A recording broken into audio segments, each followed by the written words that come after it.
और जब इंडिया पाकिस्तान पर हमला करेगा, जो कि करने जा रहा है, जो जंगी तैयारियां मोदी की हैं वो मुकम्मल तौर पर इस वक्त जुनून की हद तक पहुंची हुई हैं। रियासत है पाकिस्तान खौफजदा है, घबराई भी है, जंग नहीं करना चाहती।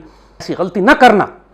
हम एक हिस्टोरिक अपॉर्चुनिटी जाया करेंगे इस वक्त इनको खत्म करने की, अगर हमने पीस डील करके इनको सर्वाइव करने का एक और लीज ऑफ लाइफ दे दी, दोबारा से हमने इनको जिंदा रहने का मौका दे दिया।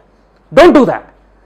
ये हिस्टोरिक ब्लंडर होगा हमारा। इनसे मुआहदे न करो, ये मुआहदों की पासदारी करने वाले नहीं हैं। ये हमारे सिपाहियों और अफसरों और जवानों के सरों से फुटबॉल खेला है। हेलो फ्रेंड्स, अपना हिंदुस्तान न्यूज़ में आपका स्वागत है। पाकिस्तानी मीडिया से जायद हमीद ये बता रहे हैं कि अगर हमने तहरीक तालिबान पाकिस्तान को सपोर्ट किया और उससे समझौता कर लिया तो ये हमारे लिए हिस्टोरिकल ब्लंडर होगा और इसकी कीमत हमें आगे जाकर चुकानी पड़ेगी। और इन लोगों के साथ बिल्कुल हमें दोस्ती नहीं करनी चाहिए, क्योंकि इन्होंने हमारे हज़ारों पाकिस्तानी नागरिक और सैनिकों को मौत के घाट उतारा है, जिसकी वजह से हमें काफ़ी दुख पहुँचा है। इन लोगों को सज़ा मिलनी चाहिए और ये इमरान खान और पाकिस्तान के लिए आगे जाके सरदर्द बनेगा अगर इनसे हम कोई समझौता करते हैं। और साथ ही साथ पाकिस्तान मीडिया ये भी कह रहा है कि मोदी ने जंग की तैयारी कर ली है, हमें तैयार रहना चाहिए। ये सब भारत की साजिश हो सकती है जिसके कारण हमें आगे जाके बहुत बड़ा नुकसान उठाना पड़ सकता है। इसीलिए जायद हमीद इमरान खान को चेतावनी दे रहे हैं, अगर तुम्हारी सरकार ने कोई गलत फैसला लिया तो इसकी कीमत पूरे देश को उठानी पड़ेगी, जो आगे जाके हमारे लिए बहुत बड़ा सरदर्द बन सकती है। आइए इस वीडियो को देखते हैं। आज मैंने वज़ीर आज़म इमरान खान का एक बयान सुना कि जिसमें वो ये कह रहे थे कि पाकिस्तान की रियासत तहरीक तालिबान के खवारिज के साथ मुज़ाकरात कर रही है ताकि वो हथियार डाल सकें और रियासत उनको माफ़ी दे दे। ये एक इंतहाई नाजुक मामला है और ये लाजिम है कि हम वक्त पर हुकूमत वक्त को और पाक फ़ौज को नसीहत करें कि ये एक इंतहाई ख़तरनाक पॉलिसी होगी अगर आपने तहरीक तालिबान पाकिस्तान के खवारिज के साथ मुज़ाकरात करके उनको माफ़ी दे दी तो। और इसकी वजूहात हम आपको अभी बताते हैं। सबसे पहली बात तो यह है कि अपने खुरेज दुश्मन के साथ मुज़ाकरात उस वक्त नहीं किए जाते जब वो घेरे में आ चुका हो, शिकस्त खुर्दा हो और अपनी मौत के नज़दीक हो। मुज़ाकरात हमेशा उस वक्त किए जाते हैं कि जब स्टेलमेट हो जाए, दोनों साइड्स आपस में एक दूसरे से मुतसादिम जो फरीक़ैन हैं वो ऐसे वक्त पर आ जाएं कि जब जंग का कोई फ़ैसला ना हो, उस वक्त फिर मुज़ाकरात करके कोई सुलह कर ली जाती है।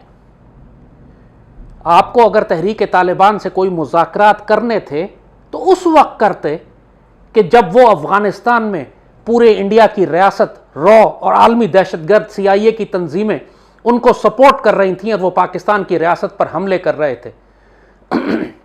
मगर हमने ये भी देखा है कि माजी में जितने भी मुज़ाकरात और पीस डील्स और एग्रीमेंट्स हमने TTP के खवारिज के साथ किए, उन्होंने एक की पासदारी भी नहीं की।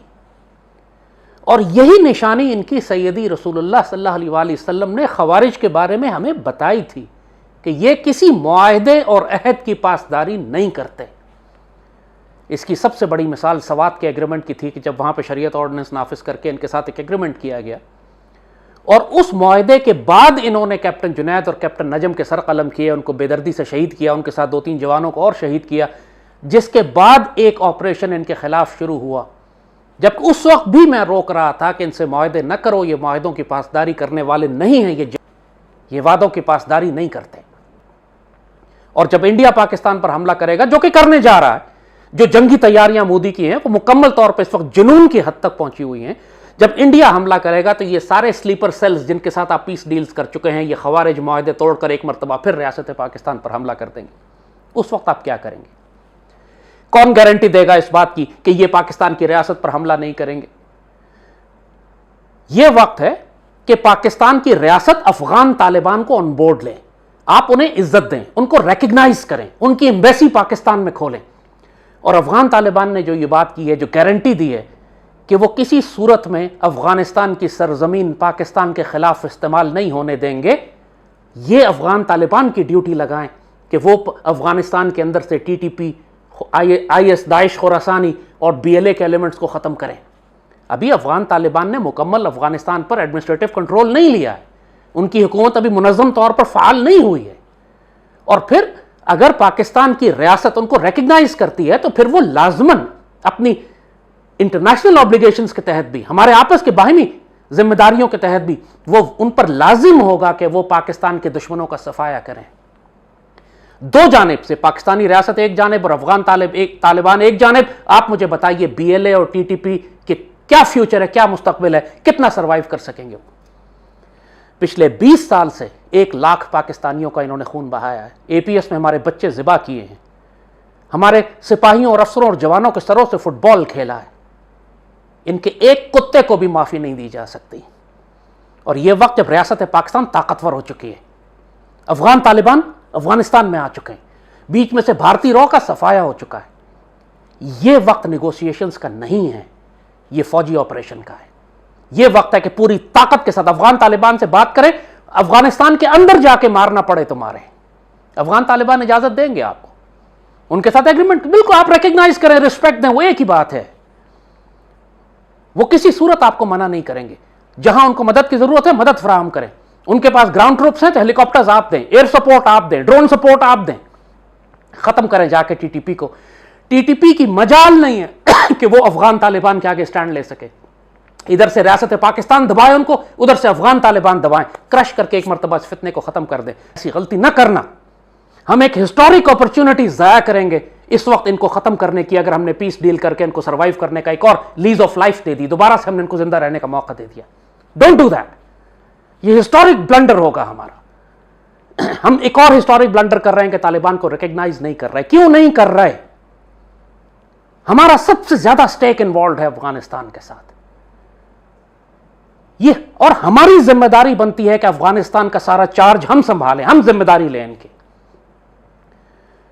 उनकी खुराक का बंदोबस्त करना, उनकी सिक्योरिटी का, उनको टेक्निकल ट्रेनिंग, उनकी फौज को रीबिल्ड करना, उनकी एयरलाइन को दोबारा से चलाना, उनके कम्युनिकेशन फोन मोबाइल सिस्टम्स को बिल्डअप करना, ये सब काम पाकिस्तान को करने चाहिए।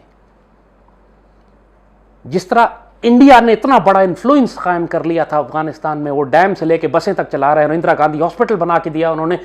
अब ये जो अपॉर्चुनिटी मिली है, आप दूसरे मुल्कों के लिए क्यों खाली कर रहे हैं? वहां पर क्यों आप मौका दे रहे हैं कि खित्ते और दूसरे ममालिक आकर अफगानिस्तान में अपनी जगह बना रहे हैं और पाकिस्तान को डिस्प्लेस करें?